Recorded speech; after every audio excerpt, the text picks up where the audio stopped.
Well, hello there. This is our Take 5 segment where we take 5 minutes, usually on a Friday morning, give you a bit of a preview of what is coming up on the following Sunday, on the Sunday coming up. So the Sunday we are referring to is the first Sunday of December. Officially, it is Christmas kickoff month.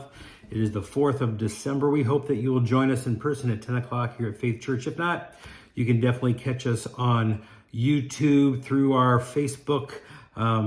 However you get there, eventually you'll find us, right? Our YouTube channel, Faith Church Martinsville. Well, 5 minutes is all the time that I have to describe a very complex and very difficult situation. For the past few weeks, we've been walking through the first handful of verses in the first chapter of the letter to the Philippian church. If you've been able to be around us, you know that Paul loved this church.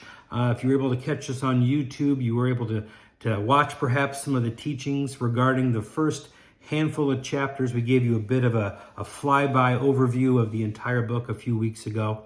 But we've been simply just walking through this verse by verse, chapter by chapter. We're still on the first chapter. We're going to be in this incredible letter by the Apostle Paul for a number of weeks to come. Well, up to this point, we have looked at how Paul was really suffering quite well. When he visited this church, when he first established this church, he definitely did not have an easy go of it. He was harassed, he was beaten, he was thrown into prison, and yet when he recalls in his memory, he has nothing but positive things to say of the time that he spent in this particular city. And the reason is because there were two families or two households that responded to the gospel, and that became the nucleus of this incredible gathering of believers in this city of Philippi. Several years, or actually just a couple years that transpires after Paul leaves this incredible church, he actually finds himself in prison again.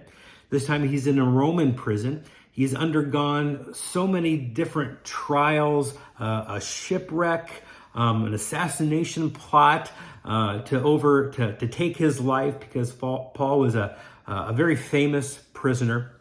And yet he tells this Philippian church, he says, you know what, it's all worth it. My joy is complete, not because of the attacks from the outside, but because the gospel was able to be communicated through all those trials, through his shipwreck.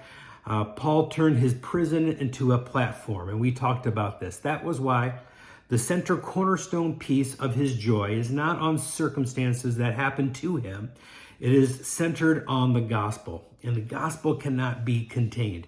You put Paul into prison, chained up with a Roman guard. He has a captive audience. He's going to preach to that Roman guard. In fact, last week, we looked at how Paul was able to say, because of these guards and him being able to communicate the gospel to them, they also were involved in Caesar's household. And he says, many of Caesar's household have become aware of this incredible gospel. So even while he is chained next to a Roman prisoner, a Roman guard, he is so encouraged that he's able to share the gospel. Well, what are we going to look at this week is not so much the attacks from the outside. Those come and go, right?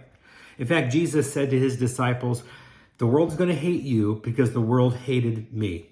So expect that. Expect those attacks from the outside, right? No student is greater than their teacher. So Jesus understood, and he was communicating to his disciples, there will be attacks from the outside. And you look at the life of the Apostle Paul, what we've been looking at for the past few weeks, definitely those attacks from the outside come. Now, what happens though when those attacks occur from within your own circle, believers, people who should know better? Well, Paul addresses those as well. You are not able to take or rob or steal this guy's joy. Even when those very discouraging things come from the inside. You'd expect it from the outside, right?